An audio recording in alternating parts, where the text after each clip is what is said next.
നമസ്കാരം. The path is A goal എന്ന discussion സീരീസിൻ്റെ അടുത്ത സെഷനിലേക്ക് വീണ്ടും ഏവർക്കും സ്വാഗതം.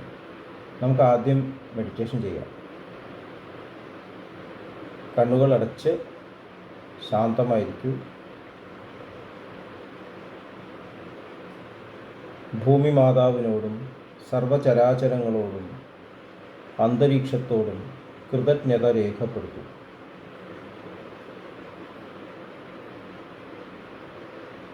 ഭൂമി മാതാവിൽ നിന്നുമുള്ള ഹീലിംഗ് എനർജി കാലുകളിലൂടെ പ്രവേശിച്ച് ശരീരം മുഴുവൻ വ്യാപിക്കുന്നതായും ശരീരത്തിലെ എല്ലാ ഭാഗങ്ങളെയും എല്ലാ കോശങ്ങളെയും റിലാക്സ് ചെയ്യാൻ സഹായിക്കുന്നതായും അനുഭവിക്കും.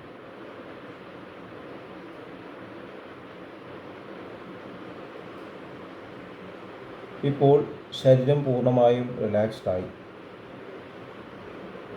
ഈ റിലാക്സേഷൻ ഹൃദയത്തിൽ അനുഭവിക്കും. ശ്വാസം ദീർഘമായി ഉള്ളിലേക്ക് എടുക്കൂ. ഹൃദയത്തിൽ സ്നേഹം നിറയുന്നതായി അനുഭവിക്കൂ. ശ്വാസം പുറത്തേക്ക് വിടുമ്പോൾ സ്നേഹം പ്രപഞ്ചം മുഴുവൻ വ്യാപിക്കുന്നതായും അനുഭവിക്കൂ.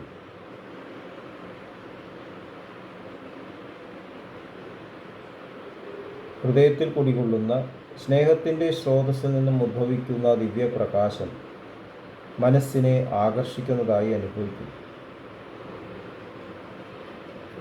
ആ ദിവ്യപ്രകാശത്തിൽ ധ്യാനം ആരംഭിക്കും. മനസ്സിൽ ചിന്തകൾ വരുന്നുണ്ടെങ്കിൽ മൃദുവായി അവയെ അവഗണിക്കുക. ദിവ്യപ്രകാശത്തിൽ ധ്യാനം തുടരുക. Please start meditation.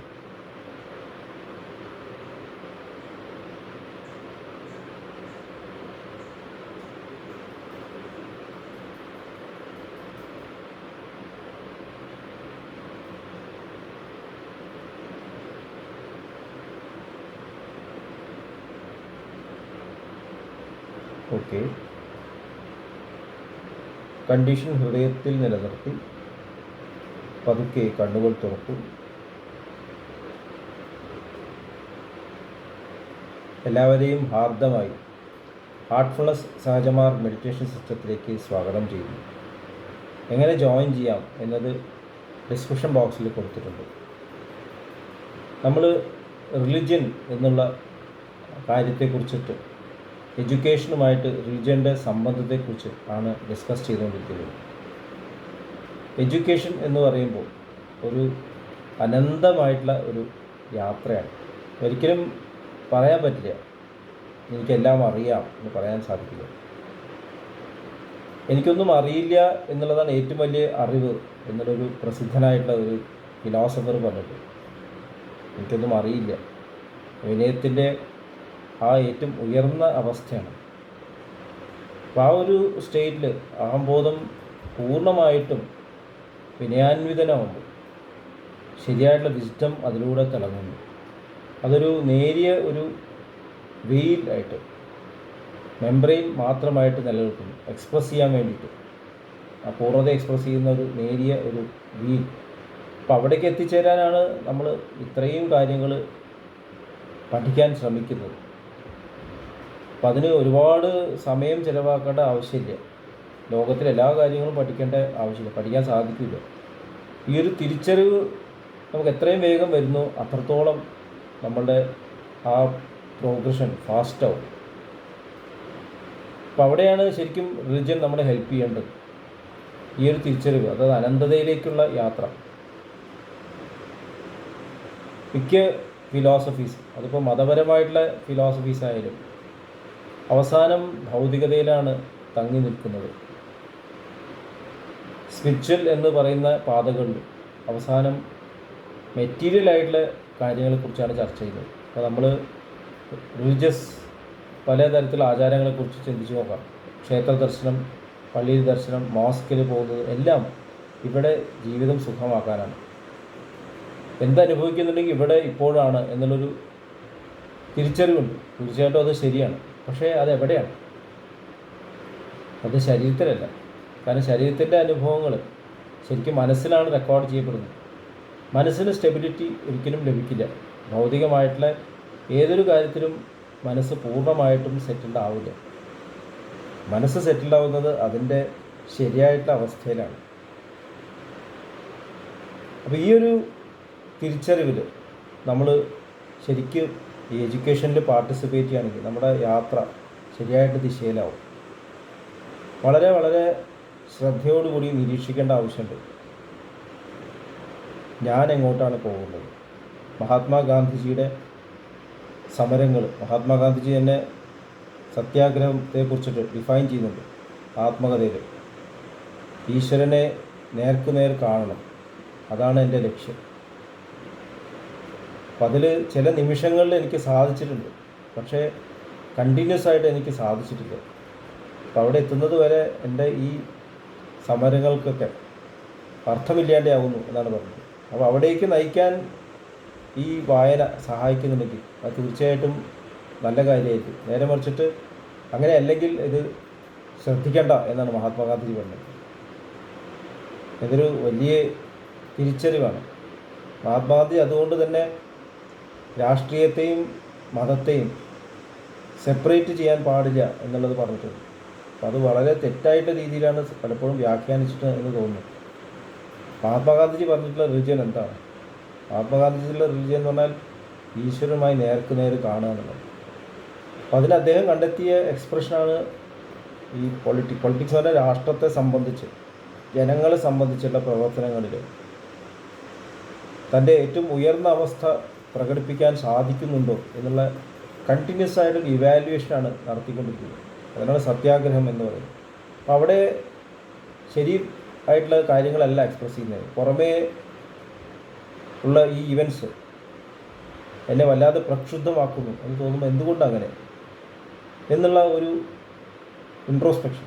അപ്പോൾ വീണ്ടും എനിക്ക് കറക്റ്റ് ചെയ്യേണ്ട ആവശ്യമില്ല. അങ്ങനെ ഫാസ്റ്റിംഗ് നടത്തുന്നു, കൂടുതൽ പരിശുദ്ധീകരിക്കാൻ ശ്രമിക്കുന്നു. ഇപ്പോൾ മഹാത്മാഗാന്ധിജിയെ പോലെ ഉള്ള മഹത് വ്യക്തികളുടെ ലെസൻസ് പഠിക്കുമ്പോൾ, അദ്ദേഹത്തെ എഴുതിയതെല്ലാം വായിക്കുമ്പോൾ നമ്മൾ കുറച്ചും കൂടിയും ഉയർന്ന തലത്തിൽ ചിന്തിക്കണം. നമ്മുടെ തലത്തിലേക്ക് അത് താഴ്ത്തരുത്. നമ്മൾ എന്ത് കിട്ടിയാലും നമ്മുടെ തലത്തിൽ വ്യാഖ്യാനിക്കാനുള്ളൊരു ശ്രമം നമ്മൾ നടത്തുന്നു. അങ്ങനെയാണ് സ്പിരിച്വൽ മാസ്റ്റേഴ്സിൻ്റെ ടീച്ചിങ് എല്ലാം മെറ്റീരിയലായിട്ട് ഡിസ്ക്രിപ്ഷൻസിലേക്ക്, എക്സ്പ്ലനേഷൻസിലേക്ക് പോകുന്നത്. നമ്മുടെ പുരാണങ്ങൾ എടുത്തു നോക്കിയാൽ ലോകത്തിലെവിടെയും റിലീജിയസ് സ്ക്രിപ്റ്റേഴ്സ് എടുത്ത് നോക്കി കഴിഞ്ഞാൽ സ്വർഗരാജ്യത്തെക്കുറിച്ചുള്ള സങ്കല്പങ്ങളുണ്ട്, ഈശ്വരനെക്കുറിച്ച് സങ്കല്പങ്ങളുണ്ട്. അവിടെ എന്തെല്ലാമാണ് അവൈലബിൾ. അപ്പോൾ ഇവിടെ നിങ്ങൾക്ക് നിഷേധിക്കപ്പെട്ടതെല്ലാം അവിടെ കിട്ടുന്നു. അതുകൊണ്ട് ഇവിടെ നിങ്ങൾ ഈശ്വരന് വേണ്ടി പ്രവർത്തിക്കും. അങ്ങനെ ഹിംസയൊക്കെ ചെയ്യുന്ന ആൾക്കാരുണ്ട്. ഇവിടെ നിങ്ങൾ അദ്ദേഹത്തിന് വേണ്ടിയിട്ട് ഹിംസ നടത്തുമ്പോൾ അവിടെ നിങ്ങൾക്ക് വളരെ സുഖം കിട്ടും. ഇങ്ങനെയുള്ള ഓരോ പാഠങ്ങളാണ് നമ്മൾ പഠിക്കുന്നത്. അപ്പോൾ സ്നേഹത്തിൻ്റെ എക്സ്പ്രഷൻ അല്ലാത്ത ഒരു കാര്യം എങ്ങനെയാണ് റിലിജൻ ആവുന്നത്? സ്നേഹം എൻ്റെ ഉള്ളിൽ നിന്ന് എക്സ്പ്രസ് ആവുന്നുണ്ടോ എന്നുള്ളതാണ് ശ്രദ്ധിക്കേണ്ട ആവശ്യം. അപ്പോൾ എവിടെയെങ്കിലും നമുക്ക് ഹിംസാത്മകമായ ചിന്തകളും വാക്കുകളും പ്രവൃത്തികളും ചെയ്യേണ്ടി വരുന്നുണ്ടെങ്കിൽ തീർച്ചയായിട്ടും അവിടെ എക്സ്പ്രഷനിൽ ഒരു തടസ്സമുണ്ടായിട്ടുണ്ട്. നമ്മൾ മഹാഭാരത യുദ്ധം എടുത്തു നോക്കിയാലറിയാം. ഭഗവാൻ ശ്രീകൃഷ്ണൻ അവതാരകൃഷ്ണനാണ്. ഇവിടെ സ്നേഹത്തിൻ്റെ സാമ്രാജ്യം കൊണ്ടുവരാനായിട്ട്, സ്ഥാപിക്കാനായിട്ട് വന്നതാണ്. ഭഗവാൻ തന്നെ പറയുന്നുണ്ട്, പരിത്രാണായ സാധൂനാം വിനാശായ ച ദുഷ്കൃതാം ധർമ്മസംസ്ഥാപനാർത്ഥായ സംഭവാമി യുഗേ യുഗേ. ധർമ്മസംസ്ഥാപനത്തിന്, ധർമ്മം എന്ന് പറഞ്ഞാൽ എല്ലാത്തിനെയും ഫൗണ്ടേഷൻ, അത് ഇവിടെ നിലനിർത്താൻ വേണ്ടി, പെർമനൻ്റായി സ്ഥാപിക്കാൻ വേണ്ടിയിട്ടാണ് വന്നത്. പക്ഷേ പാർട്ടിസിപ്പേഷൻ ശരിയായില്ല. ഉള്ളിലുള്ള ഒരു ശുദ്ധീകരണം നടക്കുന്നുണ്ടെങ്കിൽ, ഉള്ളിലുള്ള ഒരു കറക്ഷൻ കൊണ്ടുവരാണെങ്കിൽ പുറമേയുള്ള യുദ്ധങ്ങൾ ആവശ്യമില്ല. അത് ഏതൊരു സിദ്ധാന്തം നോക്കിയാലും അറിയാം. യജ്ഞമായാലും സാക്രിഫൈസ് ആയാലും ജിഹാദ് ആയാലും എന്തായാലും ആന്തരികമായിട്ടുള്ള പരിശുദ്ധീകരണത്തിന് വേണ്ടിയിട്ടുള്ളതാണെന്നുള്ളത് എല്ലാ മാസ്റ്റേഴ്സും പറഞ്ഞിട്ടുണ്ട്. അപ്പോൾ ഉള്ളിൽ നമുക്കൊരു കറക്ഷൻ കൊണ്ടുവരാൻ സാധിക്കുകയാണെങ്കിൽ ബാഹ്യമായിട്ടുള്ള കറക്ഷൻസിൻ്റെ ആവശ്യം കുറഞ്ഞു വരും. അതുകൊണ്ടാണ് ശരിക്കുള്ള രീതിയിൽ മാറ്റം കൊണ്ടുവരുന്നത് ഇൻഫ്ലുവൻസിലൂടെയാണ്. സ്വഭാവ പരിവർത്തനത്തിലൂടെ ആൾക്കാർക്കത് മനസ്സിലായിട്ട് വേണം ട്രാൻസ്ഫോർമേഷൻ കൊണ്ടുവരാനായിട്ട്. ഇപ്പം എല്ലാ ആൾക്കാരും, അല്ലെങ്കിൽ ബഹുഭൂരിപക്ഷം ആൾക്കാരും അതുപോലെ ആയാൽ മാത്രമേ ഇവിടെ ഈ ലോകത്തിൽ നമ്മൾ വിചാരിക്കുന്ന ആ ശാന്തിയും സമാധാനവും ഉണ്ടാവാൻ സാധ്യതയുള്ളൂ. കാരണം ചില സെക്ലൂഡഡ് ആയിട്ടുള്ള കമ്മ്യൂണിറ്റീസ് മാത്രമുള്ളപ്പോൾ ബാക്കിയുള്ളവരെല്ലാവരും അടിച്ചമർത്താൻ നോക്കുന്നു. അപ്പോൾ അവിടെ ഒരു പ്രതിരോധം സൃഷ്ടിക്കേണ്ടി വരുന്നു. ഡിഫെൻസ് എന്നുള്ള രീതിയിൽ തുടങ്ങിയത് പിന്നെ ഒഫൻസായിട്ട് മാറും. അങ്ങനെയാണ് വയലൻസ് കടന്നു വരുന്നത്. നമ്മളാദ്യം നമ്മളെ തന്നെ ഡിഫെൻഡ് ചെയ്യാൻ ശ്രമിക്കുകയാണ്. ഇത് എവിടെ അവസാനിക്കുക? അവസാനം ചിലപ്പോൾ നമ്മളെ അതിക്രമിച്ച് വരുന്ന ആളെ അങ്ങോട്ട് ഉപദ്രവിക്കേണ്ട ആവശ്യം വരും. ഇങ്ങനെയാണ് പതുക്കെ വളരെ വളരെ സട്ടിലായിട്ട് ഈ ട്രാൻസ്ഫോർമേഷൻ നമുക്ക് ഈ ചരിത്രങ്ങൾ എടുത്ത് നോക്കിയാലാണ്, റിലിജൻ്റെ ചരിത്രങ്ങൾ എടുത്ത് നോക്കിയാലാണ്, ഉദാഹരണങ്ങൾ പറയുന്നില്ല. അപ്പം അങ്ങനെയുള്ള ഒരു രീതിയിലേക്ക് നമ്മൾ പോവാതിരിക്കാനായിട്ട് നമ്മൾ നമ്മുടെ തന്നെ ഉള്ളിൽ ഒരു ക്ലീനിങ്ങും നമ്മുടെ ഉള്ളിലൊരു പരിവർത്തനം, നമ്മുടെ ചിന്തകളിലും വാക്കുകളിലെല്ലാം പരിവർത്തനം കൊണ്ടുവന്നിട്ട് നമ്മുടെ ചെറിയ സമൂഹത്തിൽ, നമ്മൾ ഇടപെടുന്ന സമൂഹത്തിൽ അത് മാനിഫെസ്റ്റ് ചെയ്യാൻ നമ്മൾ ആത്മാർത്ഥമായിട്ട് ശ്രമിക്കുക. എവിടെയെങ്കിലും ഹിംസാത്മകമായിട്ടുള്ള ചിന്തകളോ വാക്കുകളോ വരുന്നുണ്ടെങ്കിൽ നമ്മൾ വിഡ്രോ ചെയ്യുക, വീണ്ടും കറക്റ്റ് ചെയ്യുക.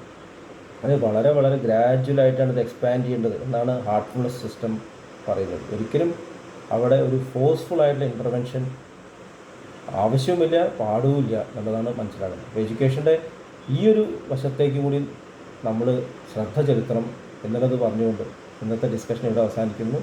നന്ദി, നമസ്കാരം.